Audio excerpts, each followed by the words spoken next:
the psychology of people who don't post on social media. Let me tell you something strange about silence in the digital age. We live in a world where almost everything is shared. Birthdays, coffee cups, sunsets, tears, laughter, even pain dressed up with filters. It is an era where visibility is treated as a form of currency, where the loudest presence often seems to win, and where the self is perpetually projected onto an invisible, judging screen. We've been subtly trained to equate existence with presentation and value with validation. The collective assumption is, if you didn't post it, did it even happen? This is the great paradox of our time. The more connected we are, the more desperately we try to curate an identity for others, forgetting what it means to simply be.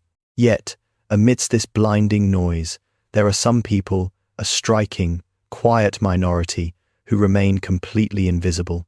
They scroll quietly, observe deeply, watch without needing to interrupt, and think before reacting.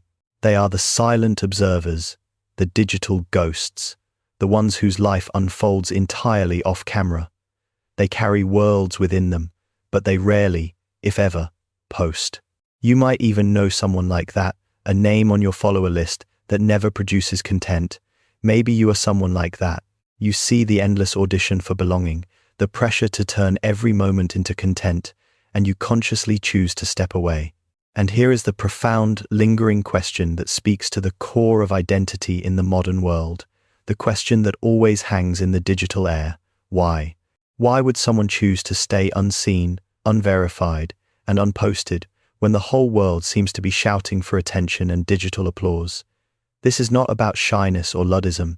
This is about a quiet rebellion, a deep psychological fortress, and the search for authentic self in an age of manufactured performance. It's easy to assume that people who don't post are simply shy, overly cautious, or maybe they just don't have an interesting life to share. But that's not the full picture.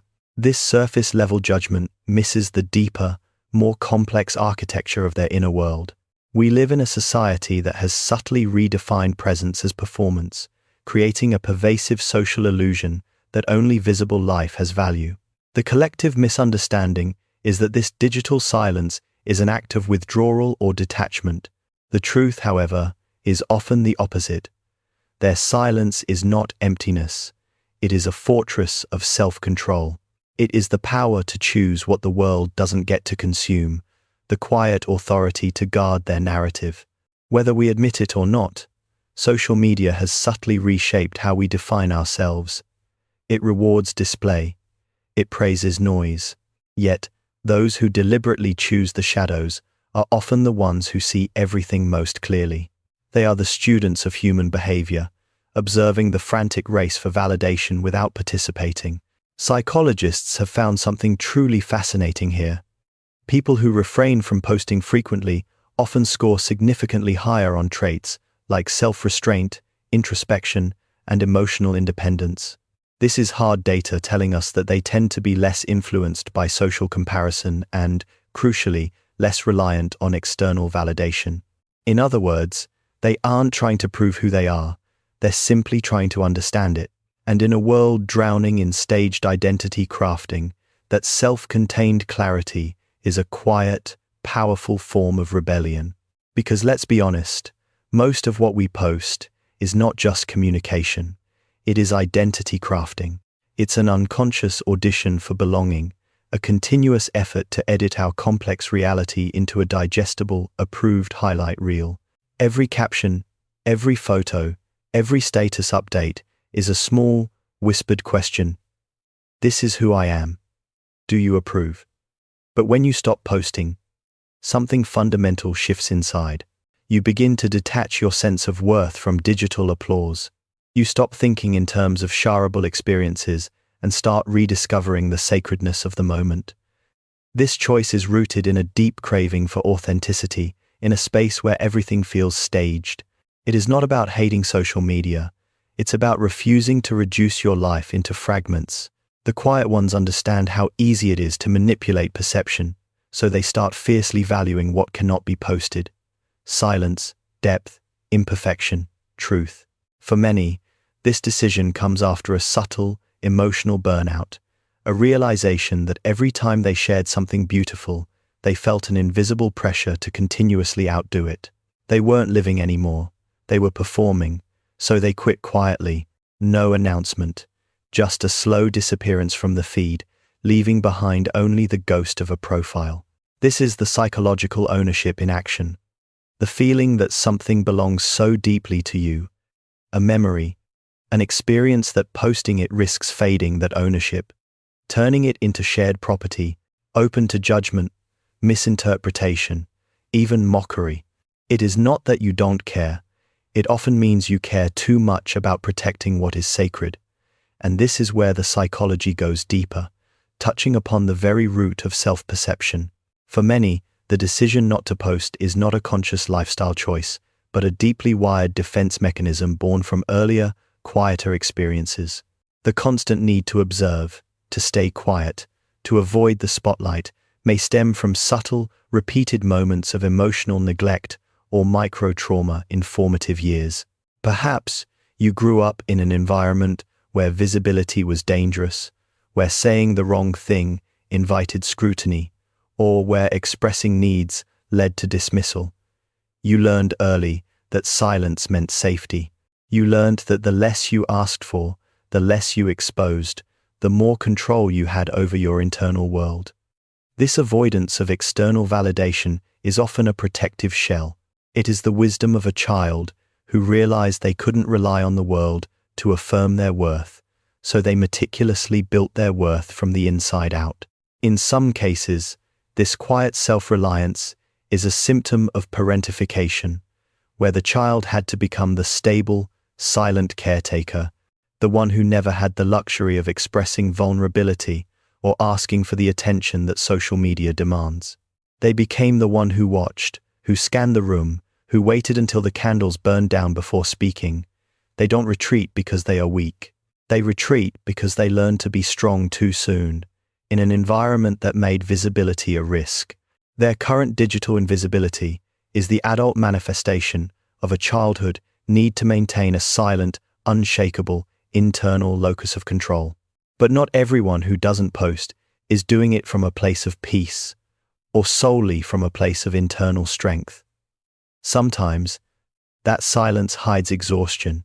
For many, the quiet observation is a symptom of hypervigilance, a state of increased alertness, constantly scanning the environment for threats.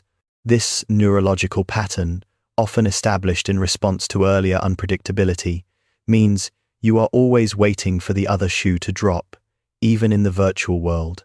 Social media has amplified a subtle form of anxiety psychologists call self-presentational pressure. It is the constant, subconscious awareness that you are being watched, that what you say might be misread, or worse, ignored, and that every post is a potential judgment. This is why you choose stillness instead of spectacle. You don't engage in overposting because you are stuck in overthinking. They are the ones who scroll through others' lives, nodding, smiling, analyzing every detail, but rarely project anything back because the cost of visibility feels too high. They want to be seen, but only truly, not superficially.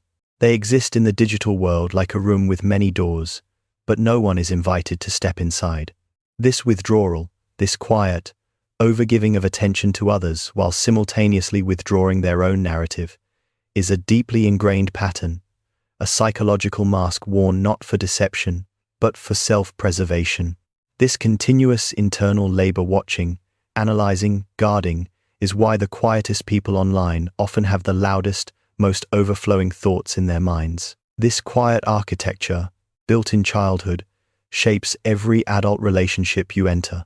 You become the person who views communication not as an exchange, but as a potential negotiation. In love, you may find yourself in the subtle trap of self-sabotage, waiting for a partner to finally notice the unspoken needs you never dare to voice, because you learned that asking meant vulnerability, and vulnerability meant risk. In your career, you excel at observation, analysis, and strategic silence, often becoming the indispensable but invisible backbone of any team. You never demand credit, because the very idea of spotlight, of public visibility feels deeply unsettling. This is the mature manifestation of the inner compass. You may struggle with intimacy because you confuse visibility with intrusion. You live by a silent, powerful code. You would rather be understood by a few than applauded by a crowd. This results in distinct psychological patterns. You became the one who never asks for anything. You check the room before speaking. You watch more. You think longer. You feel deeper. You scroll quietly. You wait until the other person burns down the candles. You became the one who finds safety in the shadows. This quiet persistence, this growth in the shadows is not weakness. It is the profound wisdom of an identity that learned to be whole without a witness. It is not about being antisocial. It is about refusing to reduce your life into highlights for consumption. This digital invisibility, this deliberate retreat, is often a sign of deep emotional fatigue, a profound exhaustion from the dopamine validation loop that keeps the rest of the world running. Think about the rhythm of the feed. Post, wait, receive, boost, crash, repeat. This rapid cycle of seeking external affirmation releases dopamine, the same chemical involved in reward and addiction. The brain is subtly conditioned to equate validation with value, training us to think in terms of shareable experiences instead of real ones. But the quiet ones, the unseen, realized they were running on a treadmill that leads nowhere. The more they chased the digital applause, the higher their cortisol levels rose, the stress hormone, because the validation was never permanent, never truly theirs. It was borrowed, fleeting, and constantly needed renewal. You felt the pressure to keep performing, to keep up with the highlight reel, and you realized you were sacrificing actual presence for manufactured attention. So, the quiet ones stepped off the treadmill. They chose the stillness of the empty chair in the quiet room, detaching their self-worth from this biological feedback loop. Their non-participation is an act of neurological self-regulation. It is not silence. This is control. It is not withdrawal. This is healing. It is not absence. This is the profound choice of presence. But silence can also be a complicated place. It is not always serenity. Sometimes, the decision not to post is less about peace and more about preserving the surface, keeping the monster within safely locked away. Because when you choose to stay invisible, you are not just hiding from others. You might be hiding from the raw, unedited version of yourself. The digital world demands a sanitized, aspirational self. It doesn't have room for the complexities, the raw anger, the deep-seated shame, or the quiet, enduring grief that truly shape a person. These are the parts of you that never make it to the feed.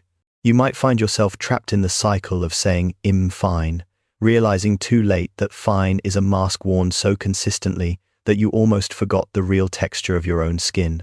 This is where the true shadow work begins, the invisible labor of processing everything you refuse to show the world. The unposted life often carries the heaviest emotional weight because the wounds were never validated by external witness. You keep the transformation quiet, the heartache private, and the growth unseen. You understand intrinsically that the parts of you that require the most profound healing are the parts that must remain entirely unposted. The loudest emotions are often the ones seeking attention.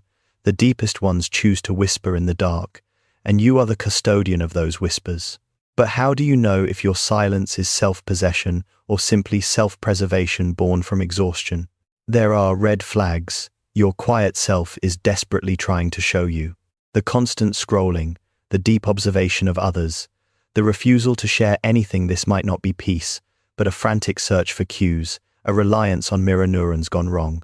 You are watching others to subconsciously calibrate your own existence, asking, "Am I still relevant if I'm not performing like them?" This is the ghost of self-presentational pressure still haunting your quiet space. You may notice the subtle shift. The moment you do something meaningful, the first reflex is not internal joy, but the external urge to document it, even if you immediately suppress it. That reflex, that need to display, is not natural. It is conditioned, a residual addiction to the dopamine loop. The key distinction is in the feeling. Does your silence feel like a choice that nourishes your energy, or a mandatory retreat that drains your hope? When the silence begins to feel like a heavy blanket, separating you from genuine human connection, the kind that doesn't need proof, that is the warning sign. This is where we need to stop the self-judgment, the quiet self-critique that whispers, "You are detached or socially inadequate." We must reframe this narrative entirely. This is not because you are weak. This is because you have been strong for too long. You have been holding the weight of your own world and the world's performance, and that level of internal effort is simply exhausting. You didn't choose the shadows because you were antisocial. You chose them because you needed to finally rest from a performance you never signed up for. True peace begins not when you start posting, but when you allow the mask of "I'm fine" to finally drop and let someone see the magnificent, messy, exhausted truth underneath. When you choose to step away from the digital performance, you create a sacred space for the quietest voice inside you to finally speak the voice of your inner child. This is the process of homecoming, the deliberate act of returning to the self you were before the world taught you that visibility was necessary for validity. The essence of healing for the unseen begins with witnessing that hidden part of you, the part that learned silence meant safety, the part that became the one who never asks for anything. You must look at that former self with self-compassion, acknowledging the genius of their survival mechanism without needing to perpetuate it. The next step is grounding, bringing your awareness back to the physical, unposted world. This means rediscovering the simplicity of doing things for themselves again, cooking without photographing it, traveling without tagging it, feeling without explaining it. In that space, something awakens, a kind of self-awareness that doesn't need an audience.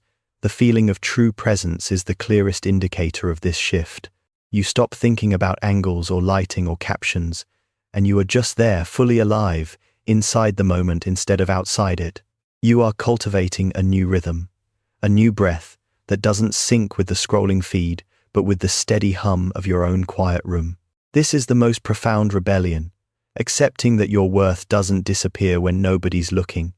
It's still there, steady, like the hum of a quiet room after a storm. This shift allows the sunlight to finally seep into the darkened room of your highly guarded internal world. You are no longer trying to protect a fragile identity. You are finally nourishing a whole one. This is the central truth you must face. The world rewards visibility, but true growth demands invisibility. You are not meant to be a performance. You are meant to be a person, and the deep peace you seek is not found in fixing the part of you that fears exposure, but in integrating it, in bringing the quiet wisdom of your shadow self into the light of your present life. You must understand that privacy is not loneliness. It is intimacy with yourself. The moment you stop broadcasting every thought, you start hearing your own again. You start reconnecting with the parts of you that got lost in the noise, your quiet desires, your unspoken fears, your true inner compass. Think about this. When was the last time you laughed so hard it didn't feel like an audition? When was the last time you created something and immediately felt complete without the need to show it? The things that shape you most rarely make it to the feed. Your profound heartbreaks, your silent victories, your quiet acts of kindness, they live in memory, not media. And maybe, just maybe, in a world so desperate to be seen, your silence isn't a flaw, it's a mirror. It is a reminder that not everything meaningful has to be shared, that sometimes the most human thing you can do is to keep something entirely, beautifully, and fiercely for yourself. You are not defined by the likes you didn't receive. You are defined by the life you chose to live, quietly, authentically, and without requiring the world's approval. The quiet are the deep ones, the observers, the ones who know that the soul's work happens in the dark. So, we return to the great paradox we began with. In a world that constantly says, "Look at me," choosing invisibility becomes the most profound form of self-definition. It is saying, "I exist beyond your perception." The psychology of the unposted life is not a psychology of lack, but a psychology of fierce self-preservation, of deep sovereignty. You have learned a difficult, quiet truth, that being unseen is not the same as being insignificant. It is actually where identity is formed, not performed. This is the reframing that sets you free. You are not broken, you are becoming. You are not damaged because you pulled back. You are healing because you finally created the necessary distance to breathe. The truth is, social media was designed to connect us, yet it often leaves people feeling more isolated than ever, chasing a digital echo of themselves. But the people who choose silence, you start rebuilding real connections, not the ones that need proof, but the ones that need presence. You notice who checks in on you without the need for updates. You learn who remembers you without reminders. That kind of connection, raw, unbroadcasted, feels heavier, warmer, and infinitely more real. You find comfort in the unshared moment, and you let life unfold without turning it into content. They say, if you didn't post it, did it even happen? But the profound realization is, the most meaningful things in life happen quietly, unseen, unposted, and that is the quiet confidence you carry, the calm assurance of self offline. This entire journey, from the noise to the stillness, is not a withdrawal, it is a homecoming. You did not lose your way, you found the path back to the self you were always meant to be. In the end, your silence is not an empty space, it is a masterpiece of unwritten truth.